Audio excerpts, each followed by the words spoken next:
Les repas de fête selon nos grands-pères, dans les brûlures de l'histoire après le soir 3.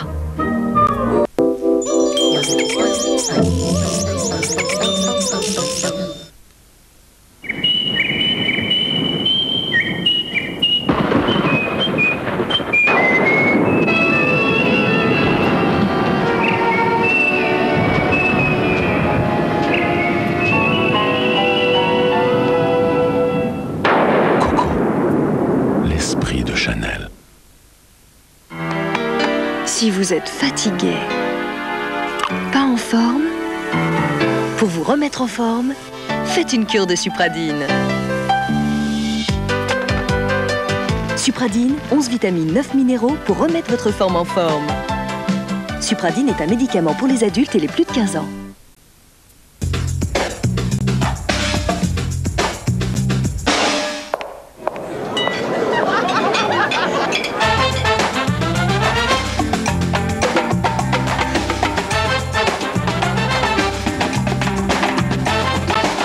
Badois, il y a une vie après le repas.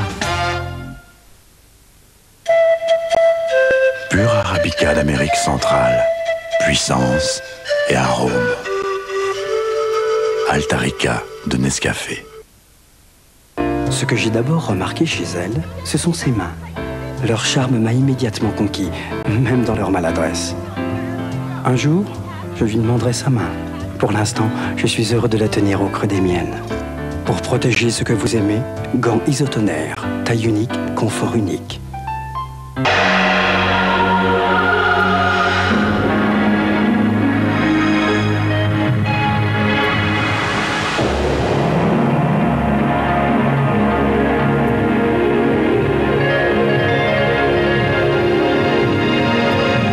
Antéus pour homme. Et vous, qu'est-ce que vous préparez à déjeuner ? Aujourd'hui, c'est dimanche, et le dimanche, chez nous, en famille, on se régale. À midi, c'est rôti de veau, avec les petits oignons, les champignons, et surtout, avec le fond de veau magie. Un vrai fond dans les règles de l'art. D'un simple jus de cuisson, il fait une véritable sauce. Et le résultat, c'est que mon rôti de veau, c'est plus un rôti, c'est tout un poème. Hein ? Vous et Magie, le bonheur en appétit. On me nomme Wario et je suis votre maître. Mario est mon ennemi. Obéissez à Wario. Ne laissez pas Mario arriver au palais. Alors détruisez Mario. Super Mario Land 2, un jeu diaboliquement sorcier, exclusivement sur Game Boy. Tout l'esprit de Noël en 2 superbes compilations. Demis Roussos chante Noël, la voix d'or pour les plus beaux thèmes. Rêverie de Noël, toute la magie de la flûte de Pan. Fêtez Noël en musique. Vente aux enchères, 3617 VAE, toutes les infos pour acheter aux enchères publiques. Adjugé.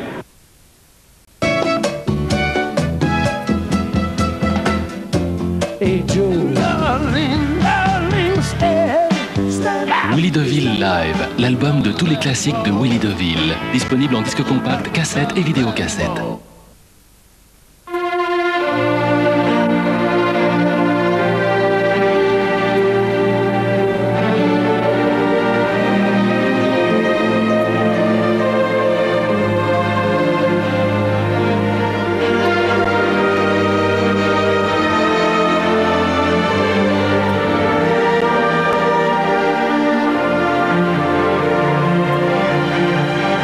Aujourd'hui, avec le gaz naturel, Gaz de France garantit aux hommes comme aux entreprises la permanence d'une énergie qui permet de construire l'avenir.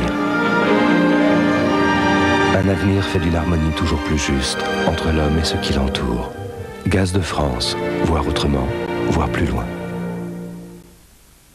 RFM présente Planet Blues 2, le meilleur du blues rock. Joe Cocker, Olin Wolf, Muddy Waters, Willie Dixon, Kenneth Heath, 10 Years After, Steve Ray Vaughan, Calvin Russell. Collection Planète, le meilleur de toutes les musiques. Si vous n'aimez pas quand ça crache, quand ça se répète, quand ça hurle, quand ça tape sur le système, vous aimez la même chose que nous, vous aimez la musique.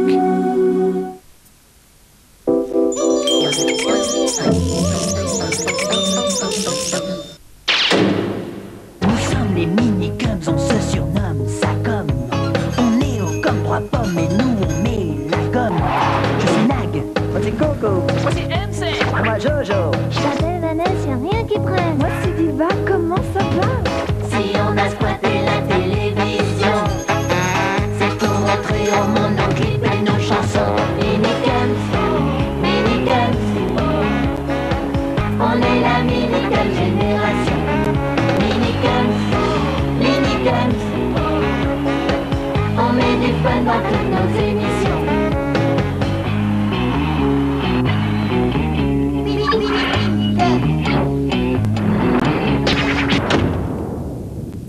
C'est tous les jours sur France 3 pendant les vacances.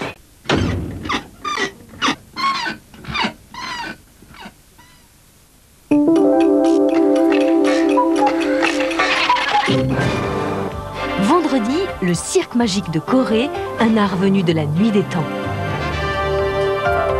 Des numéros uniques au monde, mélange de tradition et d'audace, d'invention et de brio. Que la fête commence au pays des merveilles et de la grande illusion. Vendredi 23h05, le cirque magique de Corée sur France 3.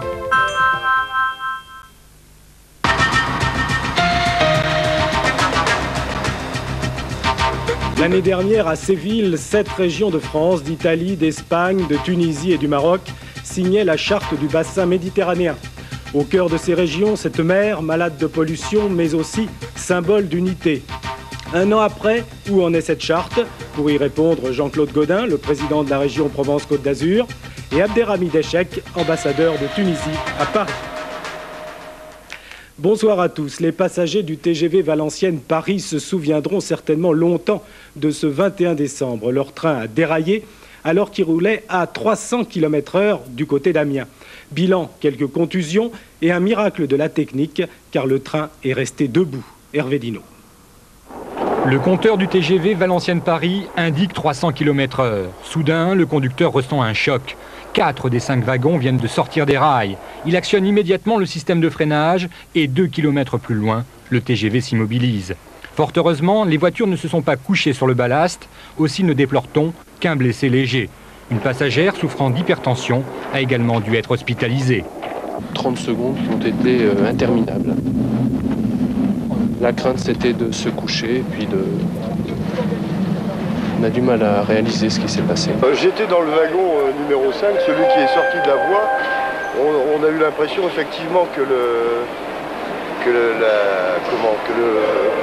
la voiture sautait, parce qu'elle est passée de part et d'autre des rails, mais elle est restée parfaitement en ligne derrière la motrice, quoi.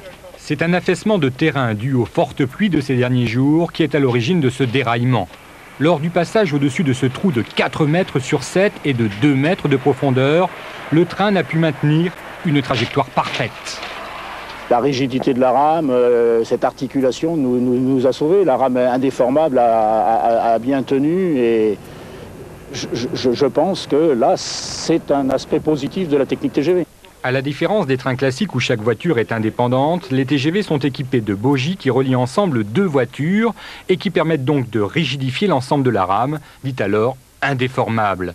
Si la technologie TGV a en l'occurrence permis d'éviter un drame, les études géologiques préalables à la construction de cette voie, dans une zone pourtant connue comme très perméable, elles n'avaient décelé aucun risque d'affaissement. 5h30 après l'accident, la majeure partie des 211 passagers ont enfin pu rejoindre la capitale. Demain, la SNCF devrait rétablir une circulation normale sur une seule voie, mais la réparation du secteur endommagé demandera, dans le meilleur des cas, un délai d'1 semaine. Et ce soir à Perpignan, une collision entre un train de voyageurs et un camion a fait un mort et un blessé grave. L'accident s'est produit sur un passage à niveau. La pluie a donc vraisemblablement été à l'origine de ce déraillement du TGV. Elle est aussi responsable de très importantes inondations dans le nord de la France et en Belgique. C'est la première des informations commentées par Xavier Bodin-Hulin. Il y a un panneau, c'est qu'il y avait une route pour conduire au village de Parfondrup dans la Meuse, recouverte de plus d'1 mètre d'eau. Pluie diluvienne incessante, les inondations se sont donc amplifiées aujourd'hui sur tout le nord et l'est du pays, la Lorraine étant particulièrement affectée. À Longuillon, en Meurthe-et-Moselle, les pompiers ont dû évacuer les pensionnaires d'une maison de retraite. À Sarreguemines, l'eau est montée par endroits de plus d'1,60 m. Tous les départements du nord et de l'est sont plus ou moins touchés. Touché aussi l'Allemagne, dans la Sarre il y a eu 4 morts, touché encore la Belgique où l'on parle d'inondation du siècle. Comment dire, on aurait pu éviter une guerre scolaire en prenant un peu de temps, étant donné les progrès qui ont été faits dans le dialogue. Je suis pour cette abrogation. Cette loi date, cette loi me paraissait périmée. Ce que je regrette, c'est la manière. Voilà. Quand l'Église épingle la méthode utilisée pour faire abroger la loi Fallou, réaction un peu énervée du RPR Bernard Pons. Je dirais que les propos de Monseigneur de Courtrai sont sans doute des propos un petit peu à la hussarde. Édouard Balladur rappelle la règle du jeu. Il a expliqué aux députés RPR qu'il demanderait à nouveau à ses ministres de ne pas parler de l'élection présidentielle avant fin 1994. L'efficacité du gouvernement dépendra en partie du respect de cette règle salutaire. C'est donc sa réponse aux propos de Simone Veil et François Léotard, qui le voyaient bien président. Le pont aérien suspendu 24 heures à Sarajevo après qu'un avion de l'ONU ait été pris pour cible. Les violents combats se sont poursuivis aujourd'hui. Les tirs de mortier ont fait au moins 1 mort et 7 blessés. À Genève, où se sont ouvertes de nouvelles négociations, Serbes et Croates ont fait de nouvelles propositions territoriales, octroyant aux musulmans un tiers du territoire bosniaque, ce qu'ils réclamaient depuis des mois. Jean-Paul II au Proche-Orient en 1994. Le pape annonce 2 voyages, l'un au Liban au printemps, l'autre en Terre Sainte. Il y a 30 ans, Paul VI avait effectué un pèlerinage à Jérusalem et Bethléem. Il symbolisait la littérature populaire et sentimentale, celle qu'on achète dans les gares. Guy Descartes vient de mourir à 82 ans. L'important, je crois, pour le romancier, je le dis pour tous les confrères qui font comme moi, c'est de raconter une histoire et de permettre aux gens de s'évader de la médiocrité que nous voyons actuellement et surtout de la politique. Au nid des critiques, adoré des lecteurs, Guy Descartes avait écrit 60 romans et vendu 32 millions de livres, la plupart au format de poche.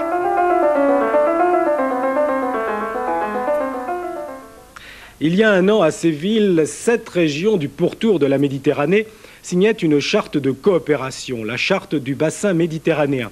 Son objectif est de développer les relations économiques et culturelles, mais aussi de défendre l'environnement. Et dans ce domaine, la lutte contre la pollution en Méditerranée fait figure de priorité. Enquête de Dominique Dumas et Hervé Gutmann.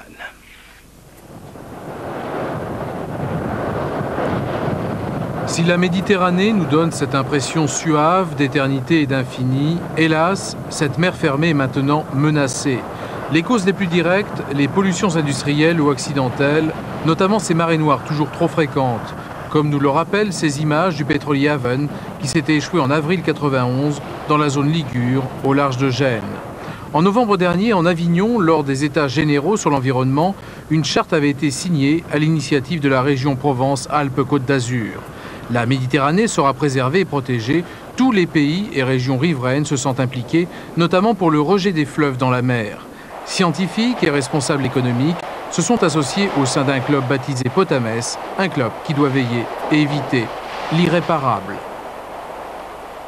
Et il semblerait que si les débits de phosphore, les apports de phosphore dans les 30 prochaines années se font au même rythme qu'actuellement, nous irons vers une crise anoxique, c'est-à-dire de disparition d'oxygène dans les fonds profonds de la Méditerranée occidentale en 2020 et en 2035 pour la Méditerranée orientale.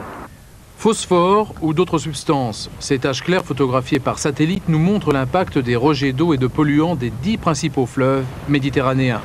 Exemple, le Rhône qui représente un débit moyen de 1700 mètres cubes par seconde. La mission du club Potamès sera donc d'ausculter et de surveiller ces fleuves. L'observatoire est ici, à Arles. La région et le CNRS mettent leurs efforts financiers en commun pour cette structure aux ramifications à établir dans tous les pays méditerranéens. Le gros travail qui reste à faire, c'est surtout les problèmes de ce qu'on appelle les micropolluants, les métaux lourds, les hydrocarbures, les pesticides, insecticides. Et c'est l'objet de cet observatoire. Des mesures scientifiques sont indispensables. Au laboratoire de toxicologie marine de Nice, les chercheurs ont mis au point les biomarqueurs. Les anguilles, poissons d'eau douce et d'eau de mer, sont piquées à de très faibles doses avec des substances toxiques. Jusqu'à présent, les réactions physiologiques demeuraient méconnues. Désormais, ces observations, faites également sur les loups de mer et des coquillages, permettent d'établir en pleine mer des zones à risque de pollution.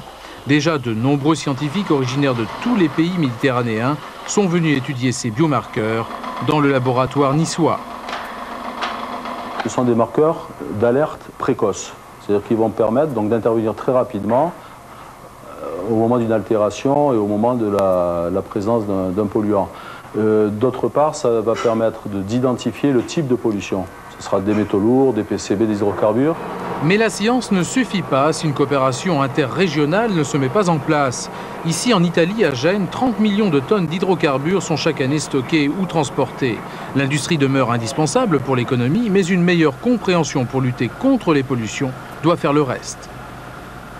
Nous avons fait des études jusqu'à ce moment qui pourraient devenir des études communes avec la région PACA. Et nous avons l'intention de développer des relations avec nos voisins, de l'autre côté, même de l'autre côté de la mer, je pense à nos voisins de l'Afrique aussi, parce qu'il est nécessaire que nous allons contrôler tous ensemble. Contrôler les pollutions, certes, mais également coopérer à d'autres niveaux, du nord au sud, de l'est à l'ouest. Les pays riverains ont tout intérêt à s'entendre s'ils veulent que survive la Méditerranée. Alors Jean-Claude Gaudin, bonsoir, vous êtes en direct de Marseille. Bonsoir. Vous êtes, on peut le dire, l'artisan de cette charte du bassin méditerranéen qui regroupe votre région, mais aussi le Languedoc-Roussillon, la Catalogne, le Piémont, la Ligurie, la région de Tunis et la région de Tétouan au Maroc. Alors, est-ce que cette lutte contre la pollution en Méditerranée est une des priorités de cette charte pour le bassin méditerranéen ? Bien entendu, mais ce qui était important, c'est d'abord que ces régions que vous venez de citer se réunissent entre elles.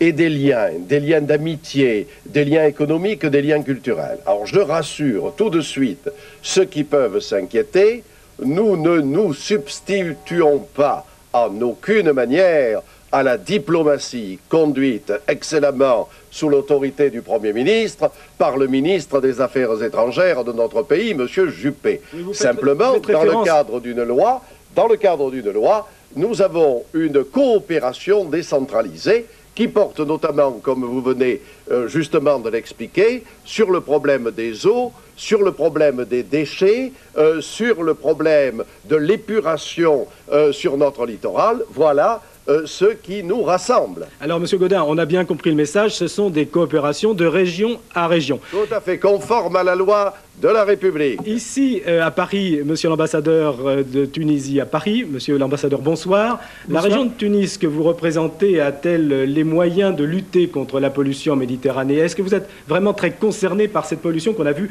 mais qui recouvre le nord, finalement, de la Méditerranée? La Méditerranée est une mer commune. Et tout ce qui s'y passe concerne, je pense, tous les riverains. Et la Tunisie, avec ses 1200 km de côte sur la Méditerranée, est particulièrement concernée. Et vous concevez avec moi que la pollution, entre autres, est un sujet de préoccupation parce que les ressources de la mer constituent un apport considérable pour notre économie. Alors nous sommes d'autant plus concernés. Alors, cette charte recouvre bien d'autres formes de coopération, notamment en matière de développement économique, d'enseignement, de culture. Jean-Claude Gaudin, après un an, est-ce qu'on peut faire un premier bilan de cette coopération? Tout à fait, on peut faire déjà un premier bilan positif. Nos collaborateurs, c'est-à-dire les fonctionnaires, ont commencé à travailler, à dialoguer, à élaborer un certain nombre de projets comme des guides pour les PME, PMI. Vous avez montré tout à l'heure le club Potamès. C'est quelque chose de très important auquel toutes les régions ont participé. Donc déjà, il y a une progression, il y a une avancée. Mais j'allais dire, ce qui est aussi très important, c'est le fait que d'abord nous voulons essayer de rééquilibrer l'Europe du Sud par rapport à l'Europe du Nord. Et de ne pas nous contenter de regarder vers nos voisins italiens ou espagnols avec lesquels nous avons des liens tout à fait amicaux et réguliers. Votre reportage vient encore de le montrer, mais de regarder de l'autre côté de la Méditerranée, comme son Excellence, Monsieur l'ambassadeur de Tunisie, Monsieur Echec, que je salue avec plaisir, vient de vous l'expliquer, cette mer est commune, Mare Nostrum. Eh bien, nous voulons renouveler en quelque sorte l'arche de Noé de l'an 2000. Et voyez-vous, ce qui est très important pour nos amis de l'autre côté de la Méditerranée que pour nous-mêmes, les 7 régions que vous avez citées comportaient environ 150 millions d'habitants dans l'année 1850. En l'an 2005, il y aura 450 millions d'habitants dans ces 7 régions. Nous, les responsables. Si nous ne prévoyons pas les choses, alors les générations futures seront en droit de nous le reprocher. Voilà ce que nous faisons. Et je vais vous dire l'exemple le plus merveilleux. Depuis 10 ans, en Provence, nous recevons chaque année 120 jeunes musiciens. 30% sont français. 70% des autres viennent de tous les pays riverains autour de la Méditerranée. Ils font de la musique pendant 7 semaines chez nous. Ils sont un symbole de paix, un symbole de fraternité, un symbole d'une jeunesse de talent. Godin. Et voyez-vous, dans l'année 91, après la guerre du Golfe, l'ambassadeur le sait très bien, nous nous étions interrogés tous les deux pour savoir si les jeunes Arabes allaient venir jouer avec les Juifs et inversement. Et cette année-là, tous les musiciens sont venus. Alors, nous leur avons offert 3 voyages. Un voyage en l'honneur des Arabes. Ils ont joué à l'Opéra du Caire.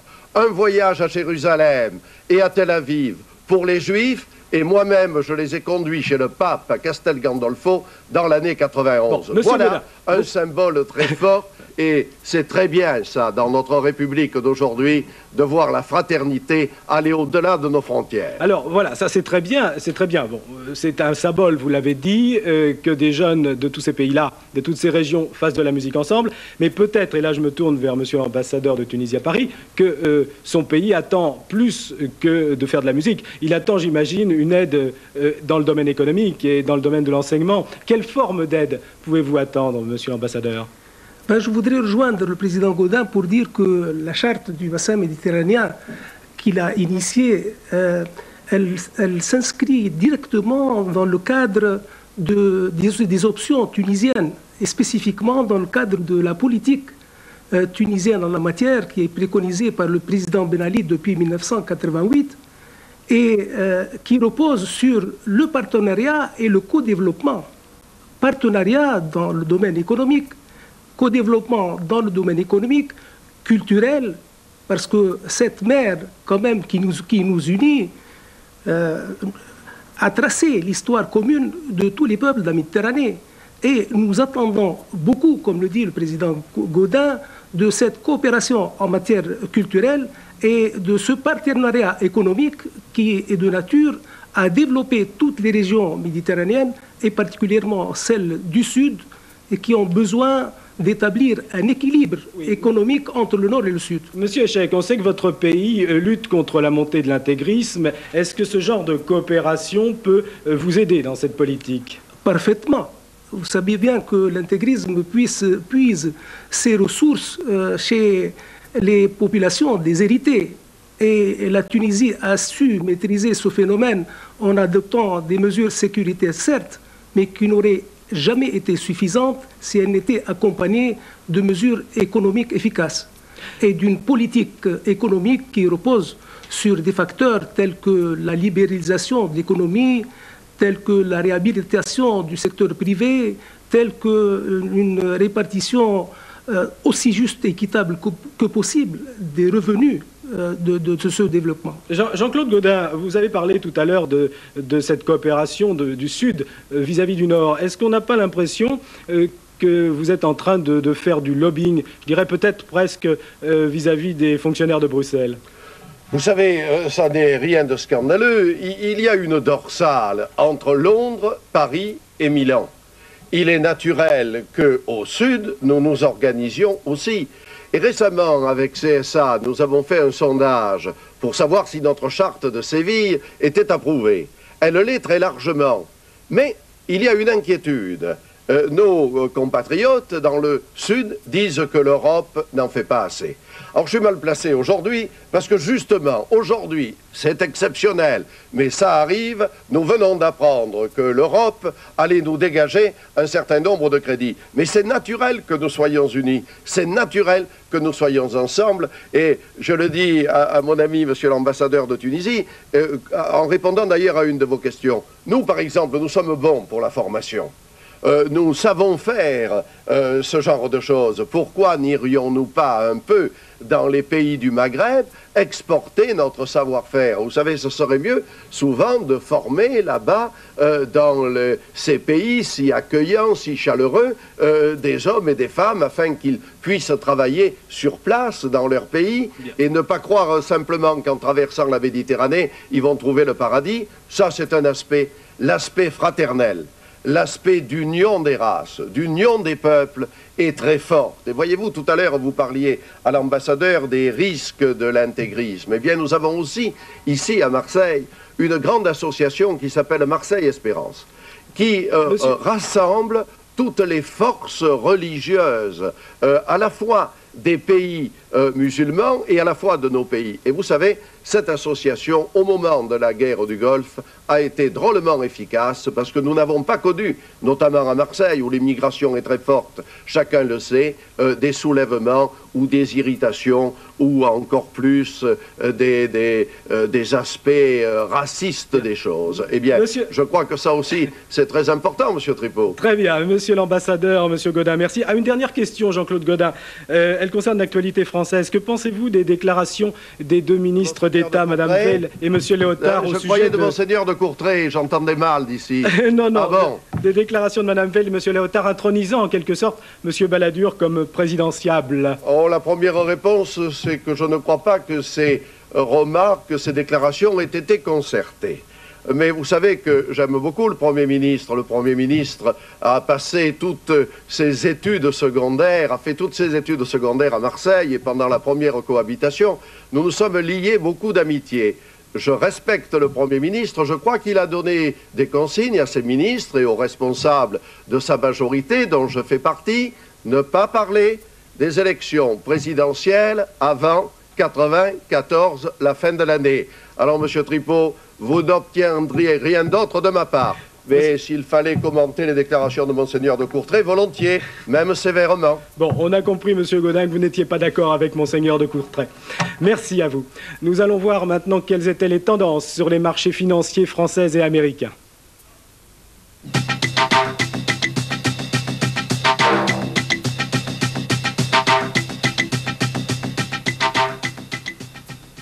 Et puis en cette période de Noël, notre coup de cœur de ce soir ira tout naturellement à une superbe exposition de jouets qui se tient en ce moment à Dijon.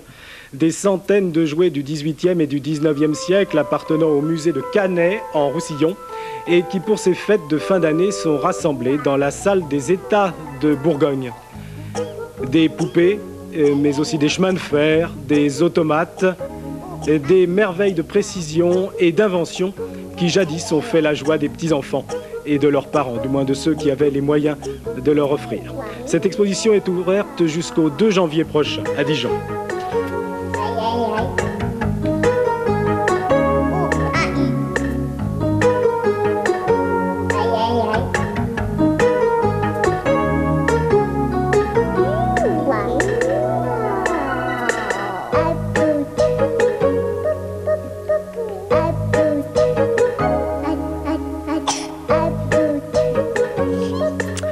Dans quelques secondes, la météo de Florence Klein, puis les brûlures de l'histoire, consacrées à la gastronomie de l'histoire.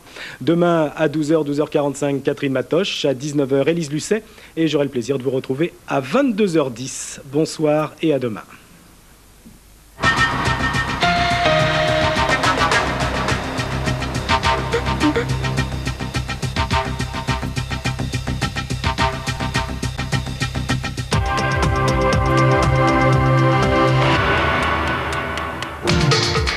Marre des embouteillages? Rassurez-vous. C'est bientôt le Paris-Dakar-Paris sur France 3. Les pilotes se préparent et prévoient tout, sauf l'irréparable. Cette année pour gagner, la mécanique et les hommes devront revenir à la case départ. Vivez à l'heure du Paris-Dakar-Paris. Dès le lundi 27, tous les jours en direct, passez la vitesse supérieure sur France 3.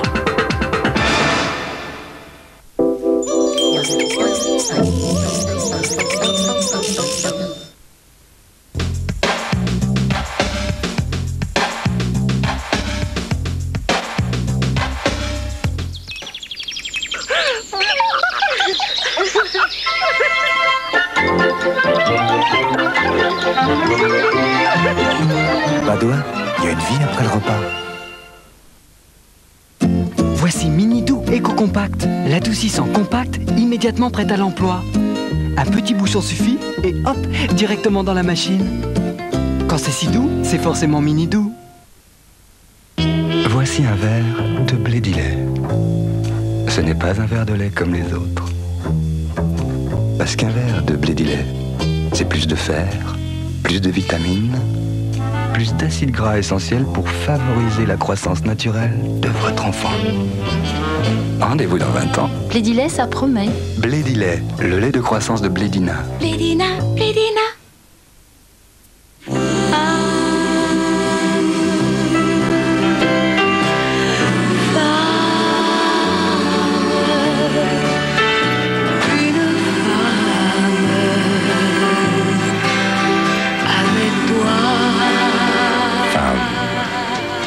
Rechasse. Pour trouver parmi 350 000 titres disponibles le livre que vous recherchez, 3615 Electre, la bibliothèque électronique.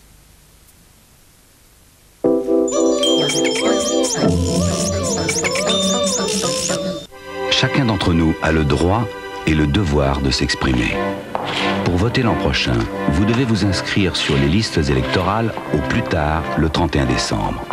Faites sans tarder cette démarche simple auprès de votre mairie munie d'une pièce d'identité et d'un justificatif de domicile. Cet appel s'adresse en particulier aux Français qui atteignent l'âge de 18 ans et à ceux qui ont déménagé.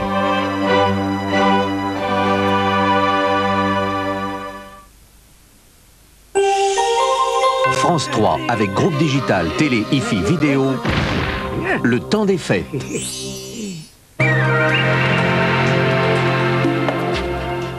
Bonsoir, décidément les perturbations ne nous laissent aucun répit. Regardez, nous en avons une qui s'en va en ce moment vers le sud de la France et nous en avons une autre que l'on voit ici et qui va se rapprocher très rapidement.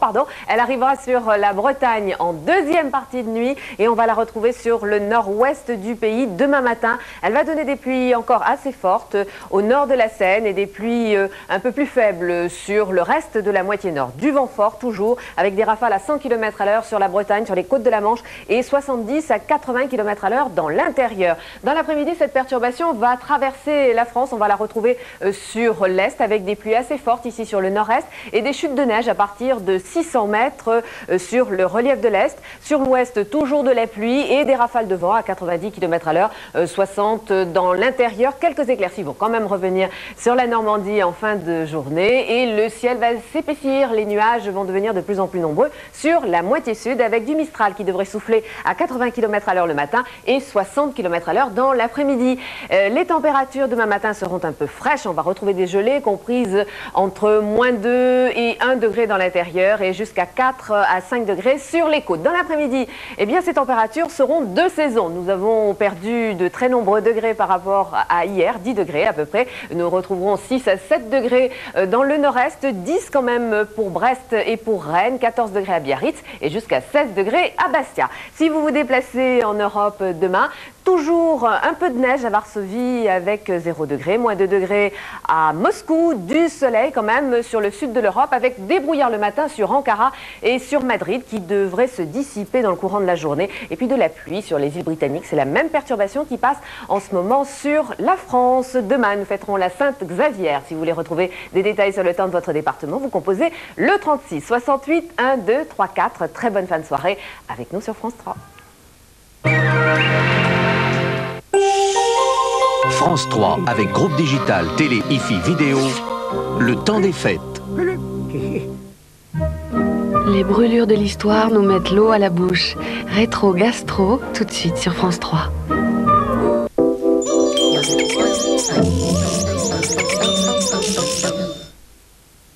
Pour vous parler du camembert Le Petit, nous sommes allés dans le village d'origine du camembert. Moi j'aime bien le petit. Le camembert fait à la louche, on est sûr que c'est naturel. Le Petit, le grand nom du camembert. Si vous êtes fatigué, pas en forme, faites une cure de Supradine. Supradine, 11 vitamines, 9 minéraux pour remettre votre forme en forme. Supradine est un médicament pour les adultes et les plus de 15 ans. Il y a 20 ans, Fruidor inventait Fruidor. Et depuis 20 ans, chaque jour, votre corps en récolte les fruits. Aujourd'hui, pour la génération qui aura 20 ans dans 20 ans, Fruits d'Or vous donne une huile première pression et vous la garantit par la mention qui figurera désormais sur chacune de ces bouteilles. Fruits d'Or première pression, le nouvel âge Fruits d'Or.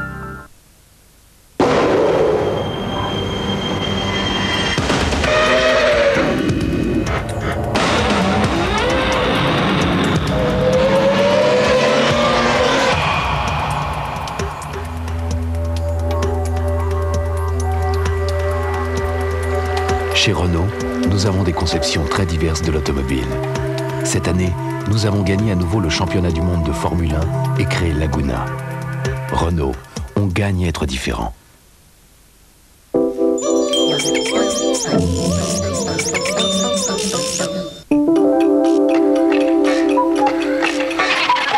Ah, voilà une question intéressante. Des questions posées par l'irrésistible Julien Lepers. Et des champions, le dessus du panier des vainqueurs pour un spécial final des Masters. Uranium. Non. Michel. Et pour le Master des Masters, retrouvez René, Philippe et Emmanuel. Bonne chance à tous. Mercredi 20h50, question pour un champion en tenue de fête sur France 3.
Bonsoir. À date exceptionnelle, lieu exceptionnel, comme vous pouvez le constater, nous avons délaissé notre studio parisien et nous sommes installés, le temps d'un soir, à la Côte d'Or, à Saulieu, chez Bernard Loiseau. Mais nous ne délaissons pas l'histoire pour autant, puisque c'est d'histoire dont nous allons parler tout au long de cette émission. Nous allons d'ailleurs adopter un fil chronologique pour retracer l'histoire de la gastronomie, avec des historiens, bien sûr.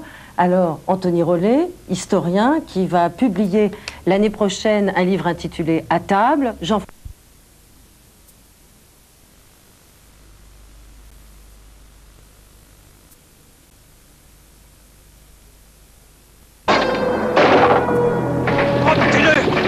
mon Dieu!